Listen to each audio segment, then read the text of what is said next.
was telling a couple, those donuts, I wasn't going to eat any. But I've had 3 already. And I was telling about a little cartoon that I saw in a restaurant. It says, too much of a good thing can be delicious. So, and it was. Yeah, I appreciated that. Well, Jim asked me to talk a little bit about family ministry as well as individual ministry. And I'll start first by just relating the requirement for ministry. The requirement for ministry, the Lord talks to us about that in John 21. John 21, he says to Peter 3 times, do you love me? Do you love me? Do you love me? And each time when Peter affirmed his love, he said, feed my lambs, feed my sheep, tend my sheep, take care of my sheep. Now, feed a lamb is like a young child or an infant or a young person. Jesus said, let the little children come to me, and they do, unless somebody gets in their way. So you need to feed them, feed the lambs. Feed the sheep, the older ones, feed them. Now, when you're a sheep, you wander away and get lost and have problems, so you need to tend them, take care of them. So he says, also take care of my sheep. But the requirement for doing that, Jesus said, was to love me. So the basis for any ministry that God has given us is our love for him. In Ephesians, or rather the Ephesus church in Revelation, was told that you've lost your first love. So when we lose our first love of Christ, we begin to fail in anything that we're called to do. So the maintenance of that love is primary in our lives. I meet with a lot of people. We look at the navigator wheel, try to take them through the Word, through prayer, through fellowship, witnessing, look at the obedient life, look at a lot of things, materials and scriptures that have to do with those spokes and hub.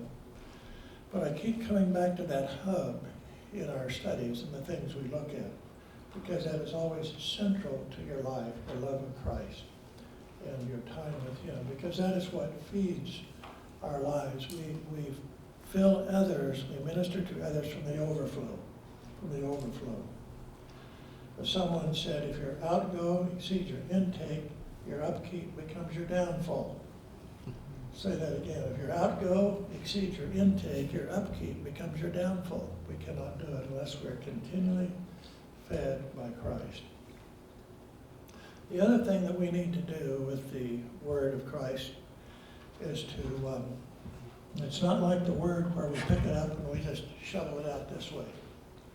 We read it through, pray it in, live it out, and pass it on. We teach not from what we have read in the Word. We teach from that which we have prayed in and lived out. So we must read it through, pray it in, live it out, and then pass it on. Otherwise, it bypasses our own life. It is our life that teaches, not the Word only that teaches. In John 1:5, it says, there came a man who was sent from God. His name was John. Now, God did not just send a word. He sent a man. He sent a person. It is our lives that teach. It is our lives that instruct one another, whether it be in the family, the workplace. Our life, like someone said, who you are speaks so loudly that I can't understand what you say. So it is our lives that are transformed. They're the ultimate teacher by the Word of God. Having said that, let me just outline briefly then, starting at the first ministry that God gives a husband, and that's his wife. We think of the ministry as being out there somewhere in the work or the neighborhood or in the church, but my first responsibility as a follower of Christ was to my wife. I was to lead her, I was to love her, I was to set apart time for her. We lived in Minnesota 4 years, and I worked in a place where I had a little time around noon. I could sometimes call Bev and say, hey, could you meet me for lunch at a certain place? And she would. We came back to town, and I got busy, and Bev said, we never did that like we used to. And I realized that I needed to make her a priority. I needed to make her a priority. She was the number one person in my life. And the way I related to her was of critical importance to God. So I set apart 2 noons, one Tuesday and one Friday noon. That would be her time. And I tried never to let anything, even after I retired, to let anything interfere with that. And if the partners would say, we've got a meeting on Friday, I would say, sorry, I won't be there. I won't be there. I have another priority. So they learned not to ever have a meeting on Tuesday or Friday because I wouldn't show up. Evenings, if I were to work evenings and be trapped at the hospital, I would say, why don't you get the girls, our 2 daughters, come down to Brown's Grill right across from Wesley, and I'll meet you there for supper. And then you can take the girls back, and I'll go back to the hospital for a while. That was very important to have that time with her. Our vacation times, our times together were a priority. Furthermore, the way I treated her, I think, was a priority in educating our girls and showing her what that life looked like. I think the next priority I had in ministry was that of our daughters. And our daughters learned not only in our time with them to look at the Word and pray together as we would do every day. And we taught them Scripture when they were very young. And it's amazing how easily a child of 8 or 10 can memorize Scripture. We were out in Glen Erie, and we went on to a little place called Simpich Doll Factory down in Old Town. And my daughter, who was 8 at the time, saw a little elf there at the Simpich, and she wanted that elf. And I says, you know, if you memorize the TMS, I get that elf for you. And I said, you ought to be word perfect, 60 verses. She said, okay, you're on. And how long do you think it took her to memorize the TMS word perfect? 3 weeks. 3 weeks, 20 verses a week, word perfect. I don't think we use our brain the way we can use it to memorize. And but she had the Word in her heart. So we got the Word in her heart. We prayed with her and spent time with her. My partners would have an afternoon off, and they would use it to usually work, make more money. Well, I thought, the Lord didn't want me to do that. He wants me to spend time with the family, to treasure them. So I'd always spend that Tuesday afternoon with them, to value them. Many doctors' children don't really want to grow up and be a doctor because they see the way that sacrifices their family. But our second daughter did. She says, you know, I didn't even notice Dad was always around. And that's what I wanted her to think. As they grew older, we began to spend one-on-one time with them. And we'd get each Tuesday and Thursday, we would switch around in the morning and spend time with them because we wanted that to be important for them. We wanted them to share our lives together with them. The other ministry that we had with my wife was not only with our children, but with other individuals, other couples. Some of that was through an evangelism study we had in our home. For about 20 years, we had other people that we worked with, couples that had just come to faith or wanted to be discipled.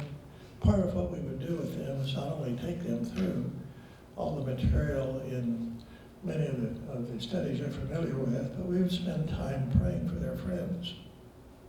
We'd take them apart and look through a book called Living Proof or Your Home a Lighthouse. We'd sit down for about 2 months and go through that. We'd pray for all their friends and invite them to their house or ours. And we would read through the Bible together. And so we did this with a number of couples over the years and found that the couples that we did that with are still doing that wherever they are. A bunch of them in Texas, different places around. The individuals that we merely talked about evangelism in a group setting or in a Sunday school class, not very many of them are doing it. That one-on-one time, couple to couple, that Bev and I did with our friends has made a permanent difference in their lives. The other thing that my wife did was to teach Bible study fellowship for about 10 years, and I was not a part of that. And I had other ministry that she was not a part of as well. But one thing that we did in our home when we would have those meetings would be to include our daughters, because we wanted them to take this with them. We realized at one point that we were kind of neglecting them because we got busy doing about 4 or 5 things during the week. Monday, Tuesday, Wednesday, Thursday, and Bev and I looked at one another and said, this is not right.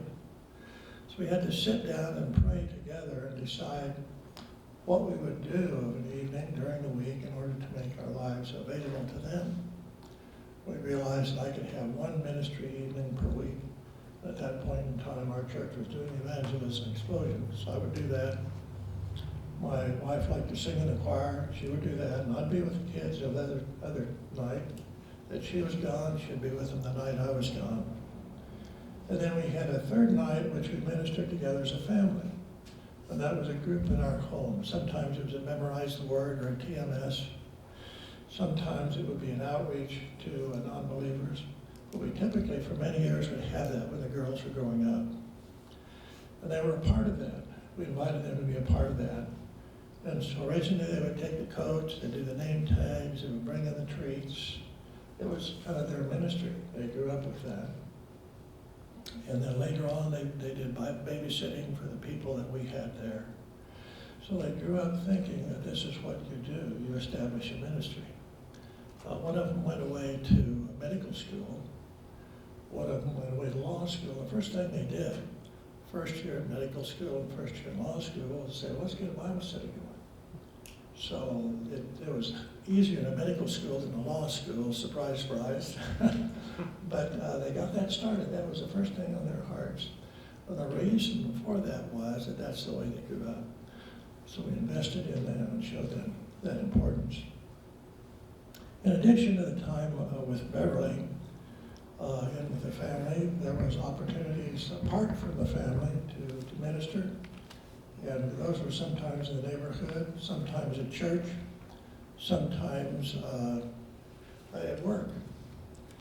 And I began to, early in my career, realize that God wanted me to reach out to patients, wanted me to carve out time, and to be intentional about people, to pray about people.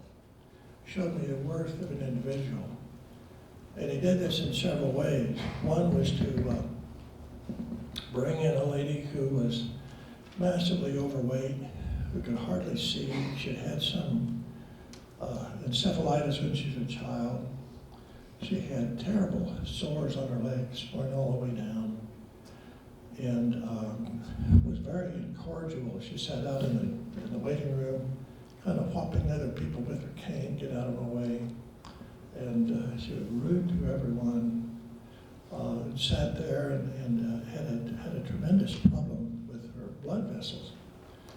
And so I thought, how did this gal get into my office? She needs to see a vascular specialist, a vein doctor. So I looked around and I found that the vein doctor referred her to me. It was a pulmonologist. I thought, what in the world is she doing here? And so it didn't take me very long to figure out that the reason she was there was to hear the gospel. Well, she had no interest in the gospel initially, but I thought, God has sent her here for a person. He must have some value in this person that he wants me to see. So she lived not very far from where we were attending church at that time. So I said, can we pick you up and take you to church? She said, yes, like that. So we began doing that. We began establishing a friendship. And gradually over the months, I could see her demeanor change. She softened. She became more responsive to the gospel until finally one day at church she trusted the Lord. And I think the Lord was showing me by that he is not a discriminator of persons, not a discriminator of persons. And he wanted me to learn that in a different way with another young man that I saw who had a lung infection that was pretty serious. He had been to see 2 or 3 other doctors, was not getting any better. They tried different antibiotics, was going downhill, lost a lot of weight. So I put him in the hospital and I biopsied his lung, and it came back with a little a bug called Nemesistis carinii. Now that doesn't mean anything to any of you, but actually it's something that you only see in transplant patients and patients who have cancer. So I went back to him and said, this is very strange. Well, what is it about you that I should know? Well, he didn't tell me at that time, but he turned out to be a homosexual man. And this was quite unusual. And so I called the friend Tosh, the epidemiologist here in Kansas, since we're seeing this in California and we're seeing it a little bit in New York, but we haven't seen any of that in Kansas. So he turned out actually to be the first patient in Kansas with AIDS. My patient, but it was difficult for me, but the Lord showed me I should become his friend, should pray for him. So we had lunch together. He ended up going to one of our DAF conferences later on that year. He did trust Christ. So I think what the Lord was showing me is he's no respecter of persons. Wherever you find one that God has brought, he wants you to spend time with that person. He says in Mark 8:36, or what shall it profit a man if a man shall gain the whole world and lose his own soul? So according to Christ's estimation, one soul is worth more than the entire world. So that's what we need to know. As I look out on the people that I see in my office, see the people that I've taken care of in the hospital, neighborhood, the value of an individual, the worth of the individual. That's one thing that I learned from the navigators, really, from meeting with Jim Morris for 6 months, a year or so, is the worth of the individual. So I think as you look at a ministry that God may bring to you in your workplace or a neighborhood or church or wherever, to see the individual as God sees him. That's what God wanted me to see. So as you think about questions that you might have in terms of where God is sending you, I would encourage you to be intentional with people, to pray for people that God puts you around, because I found in my residence, as they would come through, the residents and interns and medical students, if I would pray for them, I would usually have an opportunity to at least discuss the scriptures with them. But without prayer, I really sometimes didn't even have that opportunity to share with them. So in my relationship with others at work, I think prayer is important, to pray for people. And two, to ask the Lord, how do you want me to relate to this person? Is it just prayer? Would you provide an opportunity? If so, what is that? Third, is it simply to get to know them? I would invite them out fishing. I would go play golf with them, racquetball, out to lunch. Just invest time with people. Just build a relationship and trust the Lord to give you an opening. And even if they do not come to know the Lord, you have ministered to them. You have shared your life with them. You have helped them take one step further on the road to Christ. So little by little, as God gives you opportunities, the Lord will bring some fruit there. And we need to be patient. I had one individual that was a patient of mine. His entire family was. He ran a nursery south part of town. He was a Dutchman. I got to know him, and we were at that point in time having Bible studies in our home. And I asked him, I said, we're going to start reading the Bible together, the Gospel of John, maybe one evening a week. Do that for 8 weeks.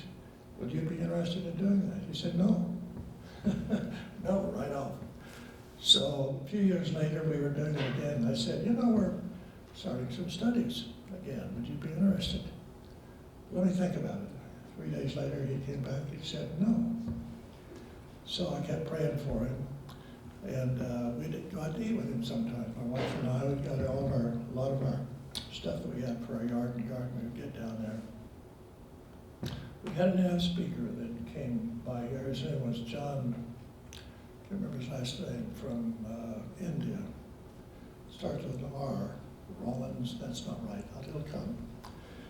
But he talked about a nephew of his where his mind was closed, but his heart was open. And he spoke to the heart of this nephew and really softened him up. And I thought, well, I'm going to do the same with my friend. So he was admitted to the hospital, and I got some books on the Psalms that spoke of God's love, God's mercy, God's grace. I gave it to him in the hospital room. And he loved those books. I saw him a month later, and he said, I can't put those down. I look at them every morning and every night. Gradually, his heart softened. And I began to understand that if the mind is closed, you can speak to the heart. And his heart softened. Gradually, he did open up, and before he passed away, I was able to direct him to the Lord. He was 93 when he passed away. He trusted the Lord at 92. But that was 40 years of effort. So prayer and availability to people that the Lord brings, and persistence. So I think that's some of the keys that God has taught me in ministry, in the workplace. So as you consider things to pray about in the ministry perhaps that God has given you, number one would be intentionality. Lord, who do you want me to spend time with? Who do you want me to pray for? Lord, what do I need in my life to be available to these people? What would you have me to say? How would you have me approach that? What are their interests? There are 4 things that I think have helped me in approaching people. They're again based on Philippians 2, 5 through 8 that we looked at before. And from that passage, I can see 4 things that the Lord did. 1, he divested himself of his glory. He did not consider equality with God something to be grasped, but he removed that which we could not identify with. He identified with us. He served us at costly sacrifice. So those 4 things have helped me in dealing with patients at work. Sometimes it's difficult to relate with a physician in the office, so I needed to get out of that framework. I needed to meet him at a restaurant, meet him on a golf course, meet him on a tennis court. Kind of get rid of that image. Secondly, I need to identify with him in his struggles, his concerns, whatever was on his heart, to help me identify with him in some way. I have a similar struggle. I've gone through that. The third thing was to serve them. Is there some way I could serve them? With medical students, I could spend time teaching. With other people, I may have been some value in service. Or can they serve me? That is also an area to consider. And then the 4th thing, to be involved in costly sacrifice. I think wherever you have that opportunity, whether it's something that is unusually difficult for you or takes some energy that is very expensive, they notice that. They are aware of that. That really opens up their heart. So I think those 4 things that we see from Philippians 2, 5, 3 that the Lord did for us, I think are also a pattern for us in our ability to open up a ministry to others and share the gospel with them. So the questions then would be, as I related, who should I be intentional with? Who should I pray for? What of these things does God want me to do with these people? How can I serve them? How can I identify with them? What do I need to change in my own attitude, relationship with them that would give them an openness? Is God calling me to offer some costly sacrifice for them in order to open up their life to Him? So that's all I have for you. And so, Jim, let me turn back. Why don't you take questions for 5 or 10 minutes? Questions. If people have a question. Good. All right. Yes. When you talked about meeting with other families and praying for their friends, you mentioned like 2 books that you went over related to that? One was Your Home a Lighthouse by Bob Jacks. One was Living Proof by Jim Peterson. Living Proof, I think, is still available. Your Home a Lighthouse may not be available. Living Proof was a compilation of 2 books, Evangelism for Our Generation and Evangelism as a Lifestyle. But it goes through correctly, the fact that we proclaim the gospel verbally, but we also need to affirm the gospel with our lives. And it's a step-by-step process of how we relate to people. In the back, there's something called 24 Hours with God, where there are sample questions to pose to the group. And so our groups, we've had as few as 4, as many as 20. And we go through 8 weeks. We invite them to come to our house first. Let me back up on one. With this couple or couples, we determine who we want to invite. We pray for them. And we send them out a note, and then we call them personally. And the note consists of some friends are interested in looking at the Bible and reading it together. Would like to invite you to that.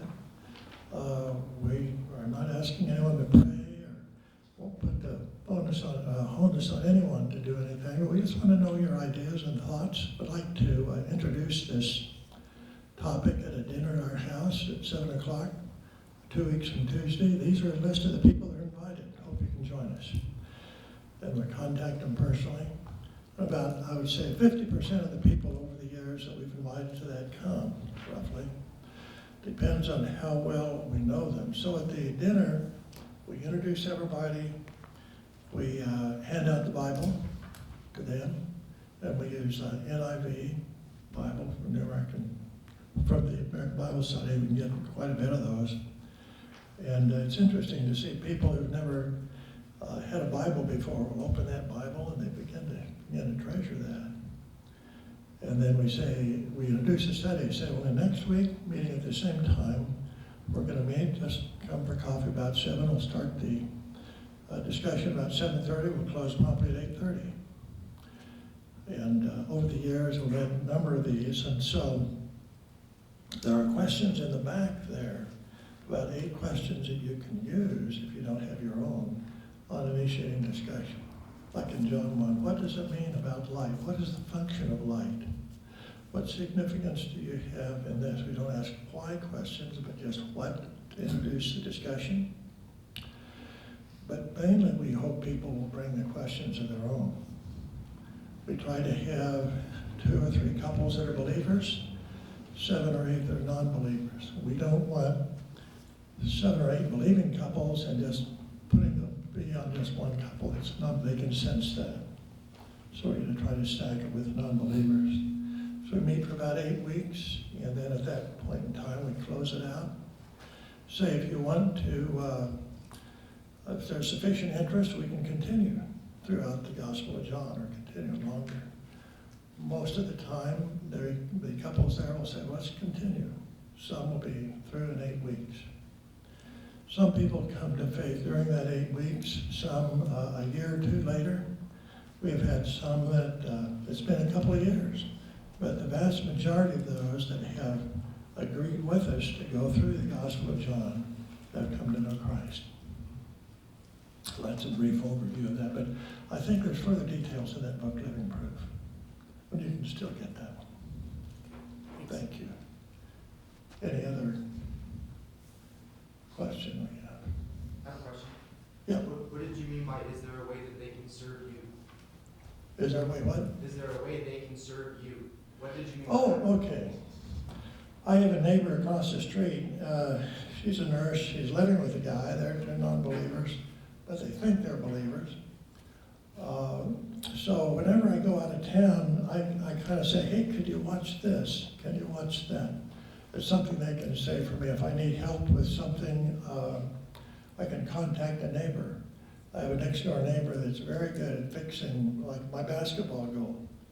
I'm not sure where he is spiritually, but we've become good friends, and if there's something that I cannot do or need help doing, I don't hesitate to ask someone. I have another friend that's very good with gardening and implement, and we've built our relationship around things that he could come and help me with. So ideally, if you can serve them, fine, but if you can, it's like the Lord there at the Samaritan woman, can you give me a drink? Can you help me? I think that opens up some relationships.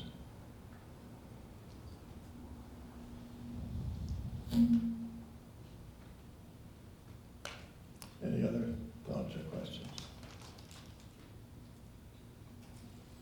Very good, thank you.